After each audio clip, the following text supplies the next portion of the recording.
श्री सतपाल शर्मा जी,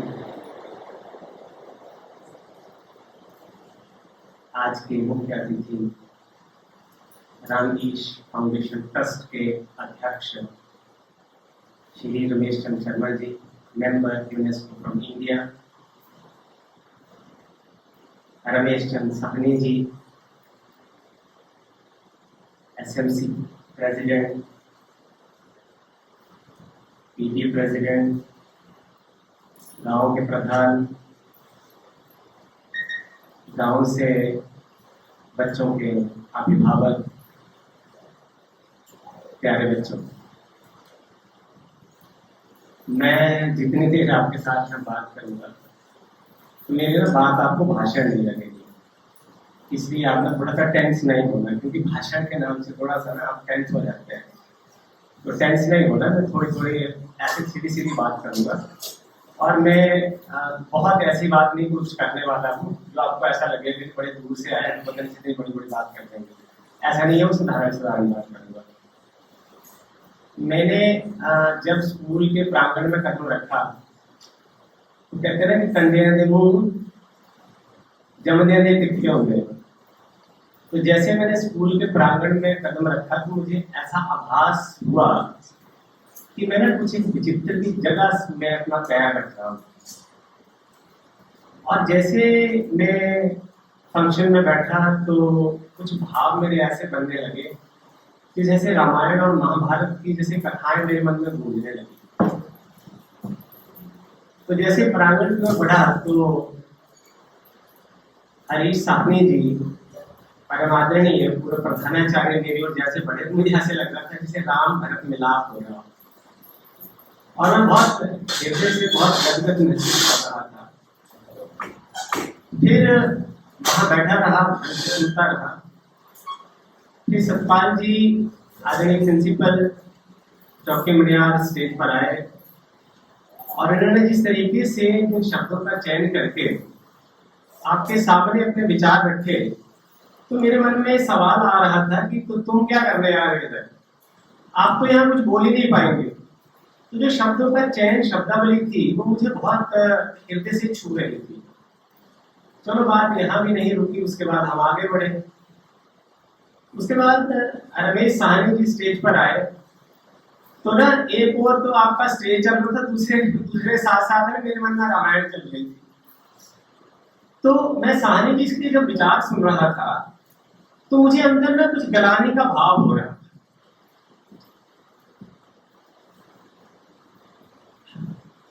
और वो भाव ऐसा था कि इस देश की मिट्टी का तो मैं भी खाता, इस देश की हवा से सांस तो मैं भी,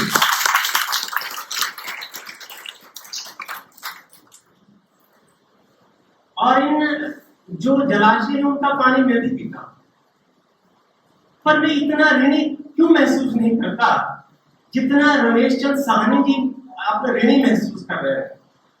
तो मुझे ये सुनते सुनते ना रामायण के श्री राम की याद आ रही थी। तो मैंने रामायण देखी तो रामायण में श्री राम जी को जब वनवास हो गया तो उन्होंने सहर्ष कैकेयी का एक बार भी विरोध नहीं किया। आप जानते हो कि उनसे राजपाट छीन लिया गया, उनको जंगल भेज दिया गया, पर आप रामायण में देखें कि राम ने एक बार भी शिकवा शिकायत में तक नहीं की। तो कैकेयी माँ हमेशा इस बात के लिए रोती रहती थी कि कहते कि एक बार तो मुझे वो बुरा बोलते, कि मैं तो इस बात से पीड़ित होती हूँ, उसने मुझे एक बार भी नहीं कहा। आप रामायण को देखें तो वो बार बार वो कहते हैं कि आपका मुझे जंगल में भेजना मेरे लिए बहुत बड़ा आशीर्वाद है। आप यदि उस रामायण के किस्से को देखें तो जब भगवान राम जंगल में होते हैं तो वो अयोध्या की मिट्टी को साथ में रखते हैं।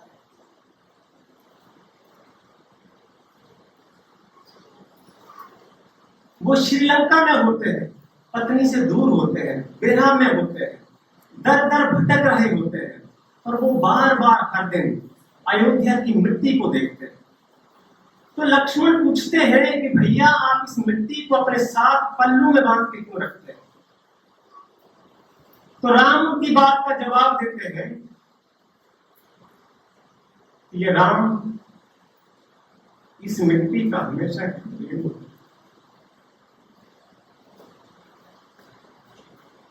जब मैं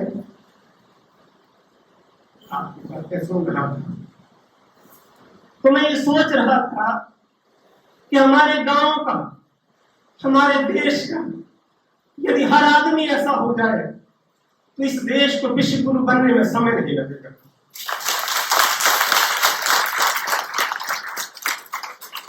इसके बाद ये बात यहां नहीं रुकी। उसके बाद रमेश चंद्र शर्मा जी स्टेज पर आए, फिर हम इनको ध्यान से सुनने लगे। रमेश चंद्र शर्मा जी से पहले साहनी जी ने कहा कि महेश साहनी जी स्टेज पर आए और उन्होंने कहा कि यहां ना RRR का बड़ा सहयोग है। रमेश चंद्र शर्मा जी, रमेश साहनी जी, राजेंद्र साहनी जी, मुझे लगता था, मैं फिर बातों को ना स्पेलिंग्स को जरा गौर से सुन रहा था, तो जरा अपने स्पेलिंग्स में देखो, इन रमेश में महेश और हरीश साथ में ही थे। जयराम जी, इस स्पेलिंग को ध्यान से देखो, इस रमेश में ही रमेश साहनी जी, रमेश शर्मा जी, राजेंद्र साहनी जी, महेश साहनी जी, हरीश साहनी जी, और इन सभी को इकट्ठा करके रखा था सत्यमेव जयते Satpal Sharma ji.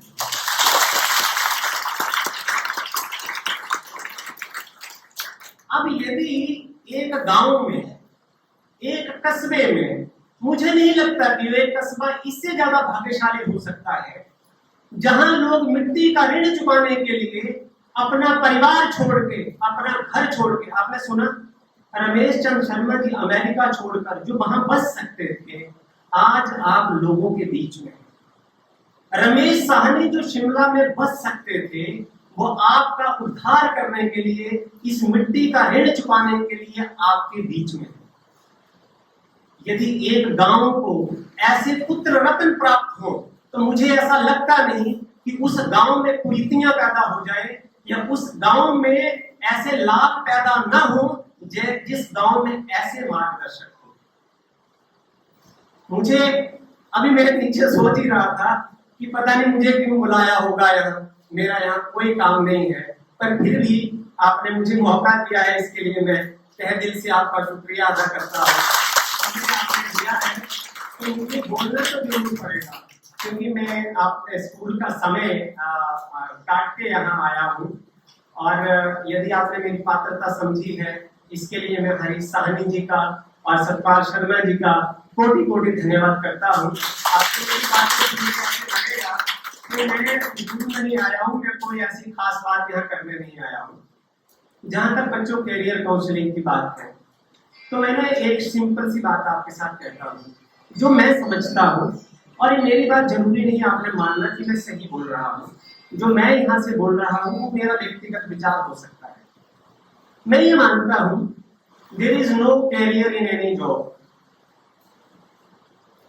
Career lies in the man who holds the job.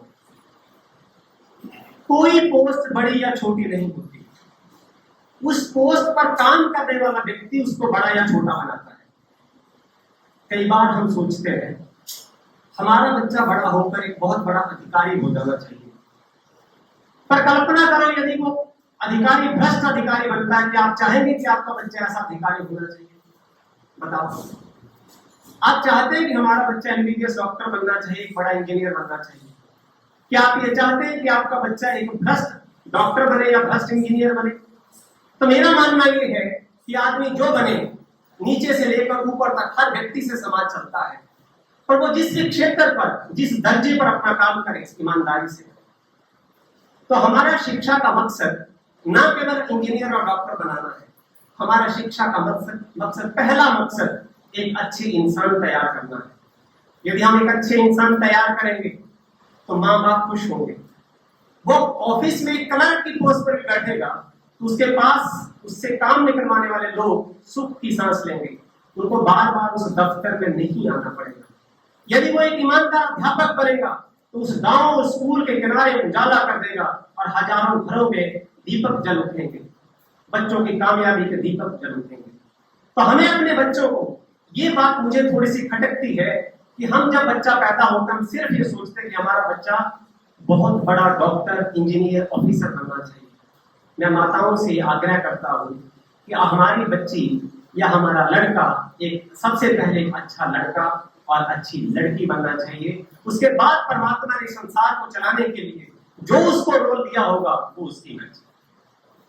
हमारा पहला और अंतिम प्रश्न ये हो कि इस शिक्षा के क्षेत्र से, इस शिक्षा के मंदिर से ऐसे बच्चे पैदा हो जो इस समाज और देश के काम आए। कैरियर काउंसलिंग के लिए मुझे जो बुलाया गया है, तो मैं बाहर देख रहा था कि सतपाल शर्मा जी के जो प्रयत्न है वो बहुत सराहनीय मुझे लगे हैं। उन्होंने एक पूरा बोर्ड लगा रखा है, ऊपर चार्ट लगा रखा है कि आप 10+2 के बाद साइंस के बच्चे, कॉमर्स के बच्चे और आर्ट्स के बच्चे क्या कर सकते हैं।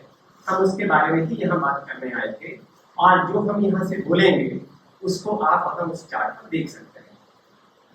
यदि मैं कैरियर काउंसलिंग की बात करूं तो मेरे मात्र कैरियर के बारे में बात करने से मुझे नहीं लगता कोई फर्क पड़ने वाला।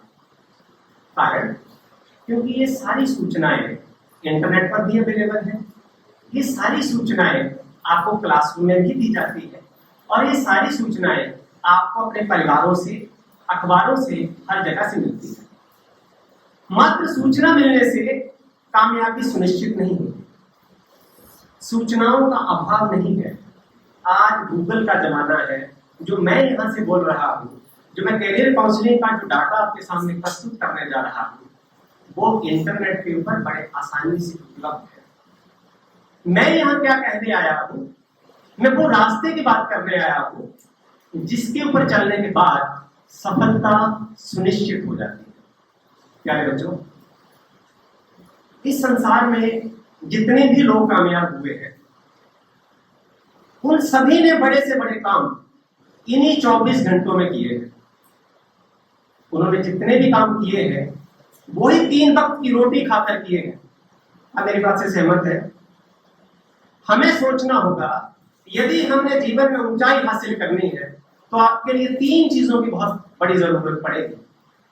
वैसे तो रमेश चंद्र शर्मा जी ने जितना सही आपको मूल्यवान बातें वो 5H जो बताए हैं, मुझे लगता है कि वही काफी है। उनके इन एडिशन मुझे ज्यादा बोलने की जरूरत लग तो नहीं रही थी, पर फिर भी मैं, जैसे मुझे आज एज ए स्पेशल गेस्ट बुलाया है, तो मैं उसका कर्ज अदा करने के लिए यहाँ जरूर बोलूंगा। आपको सिर्फ 3 चीजों का ध्यान रखना है। एक बात तो सुनिश्चित मान लो कि आपको ऊर्जा बचानी है। वो 3 चीज है, ऊर्जा, समय और मन। आपकी जो ऊर्जा है वो ऐसे कामों में खत्म होती है जिसकी कोई जरूरत नहीं होती। आप बात करने के लिए बात करते हैं, आपकी ऊर्जा सबसे तेजी से पता कैसे खत्म होती है?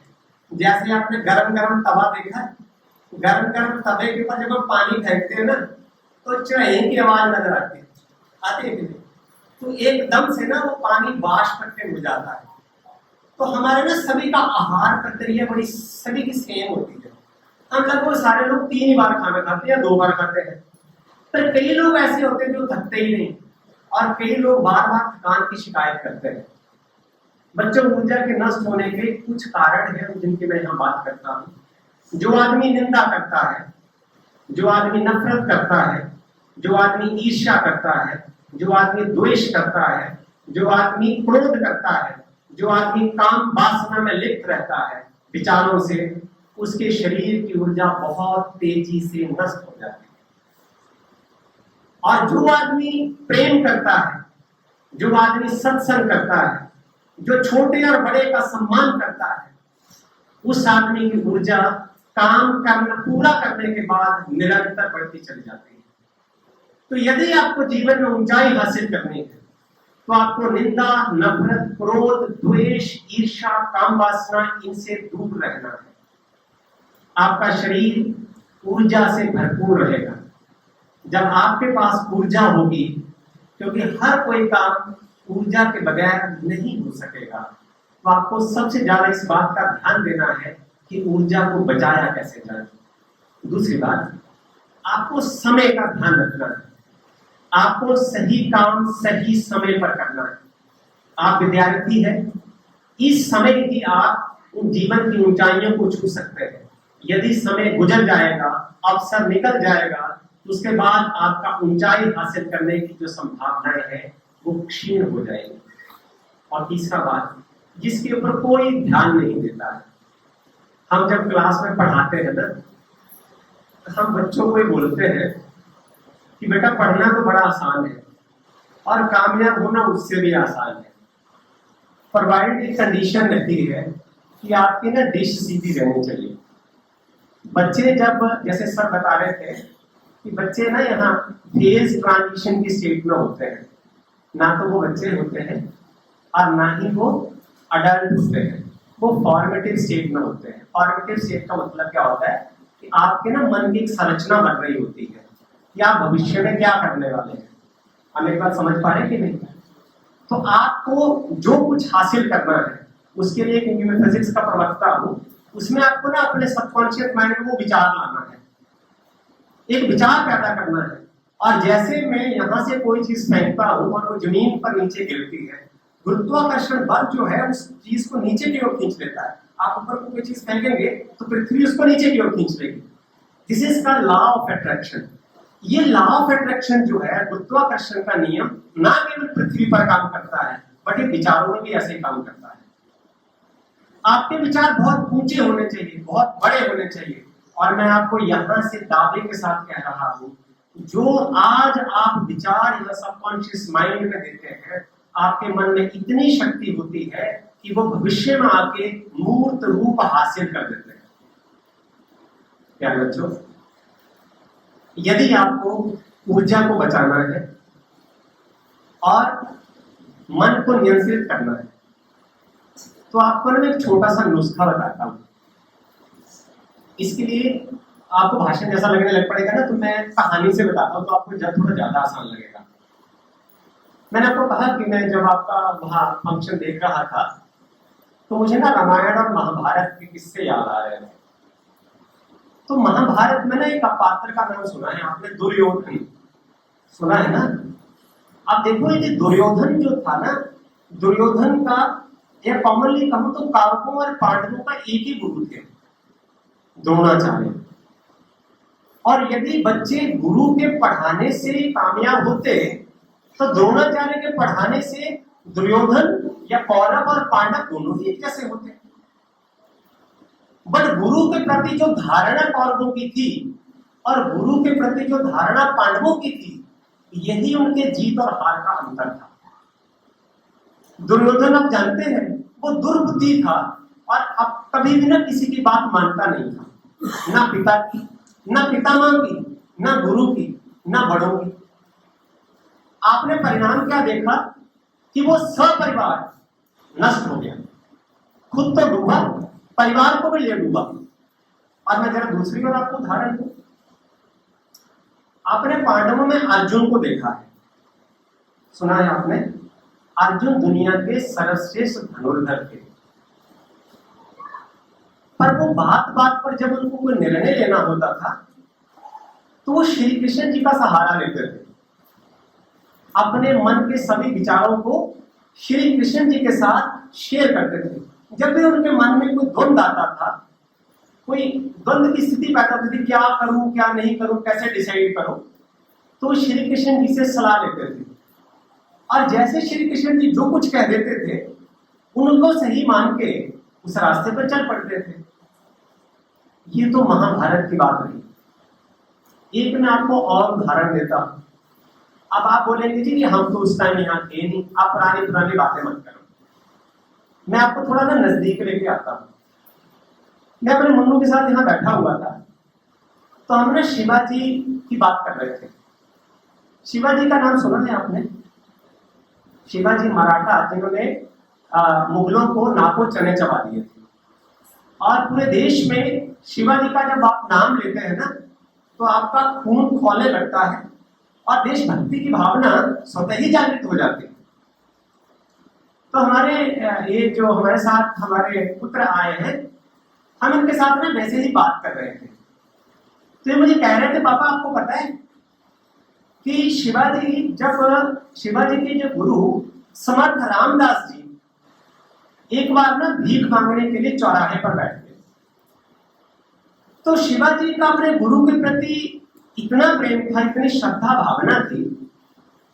वो उनके पास गया और उन्होंने कहा कि आप मुझे ना भीख मांगते अच्छे नहीं लगते, मुझे बर्दाश्त नहीं है कि आप भीख मांग रहे हैं चौराहे पर।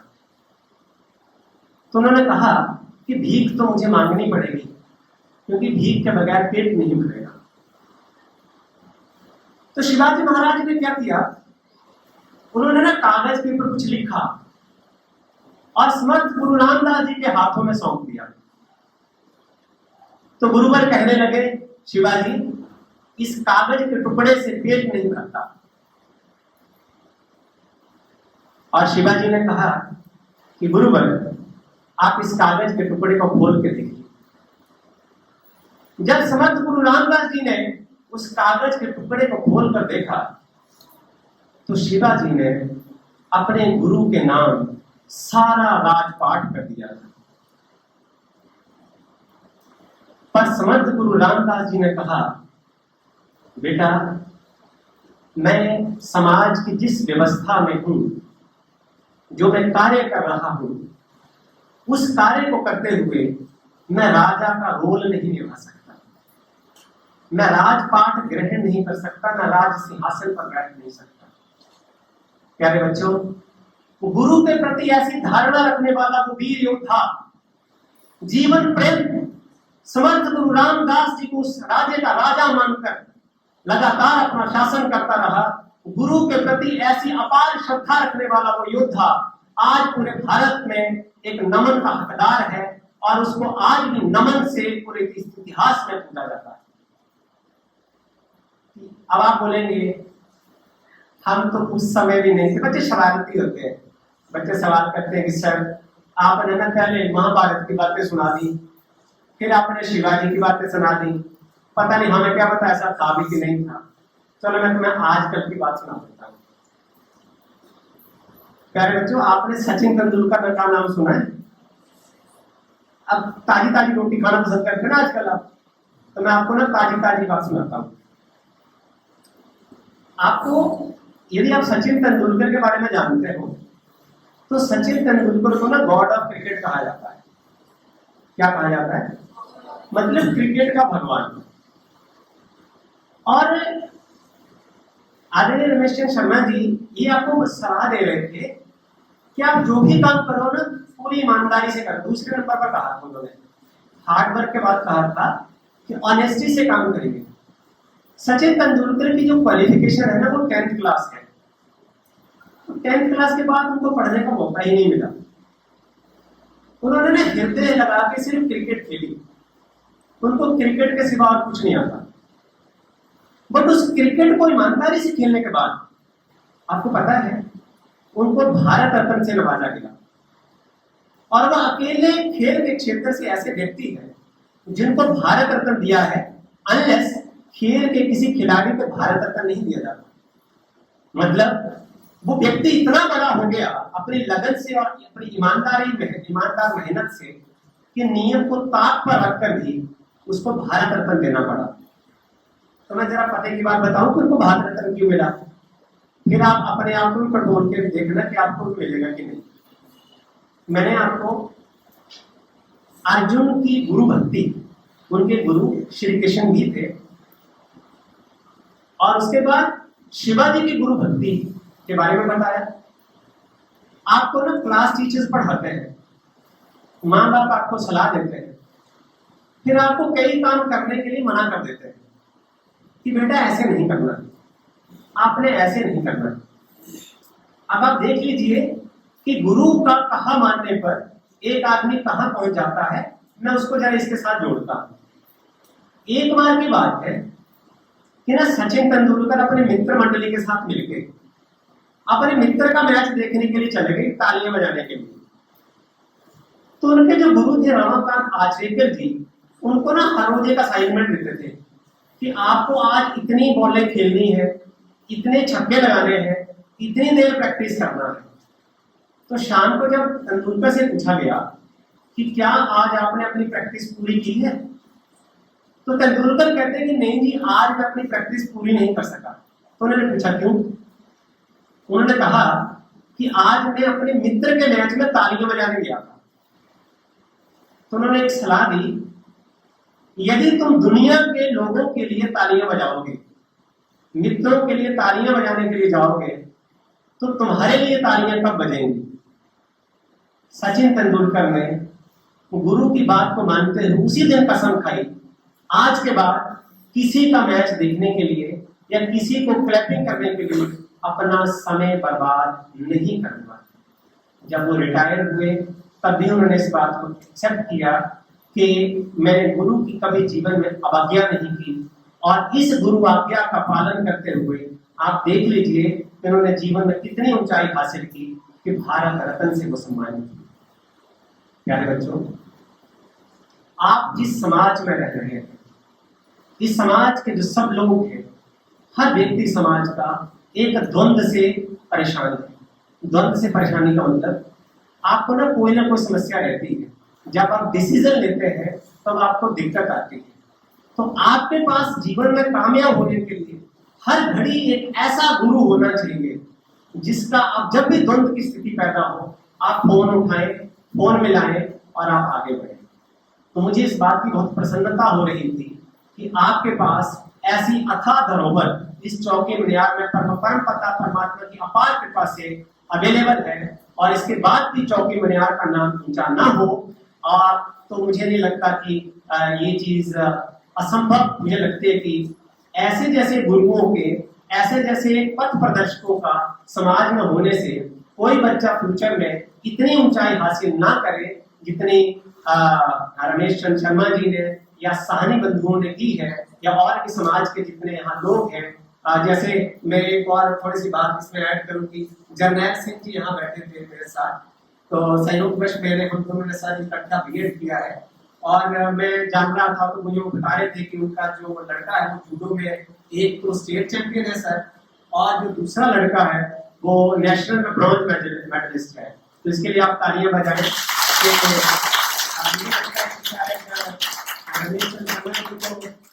ये बात बहुत अच्छी लगेगी कि जिन पंक्तियों के ऊपर, जिन चिन्हों के ऊपर आप इस चौकी बुनियाद को आगे बढ़ा रहे हैं, इस हिमाचल को आगे बढ़ा रहे हैं, इस देश को आगे बढ़ा रहे हैं, और आपके चिन्हों पर चलते हुए यहाँ के लोग आगे भविष्य में ऐसा नाम जरूर करेंगे। तो इन्हीं शब्दों के साथ मैं अपनी वाणी को विराम देता हूँ। बात यहाँ खत्म होती है कि कैरियर काउंसलिंग की।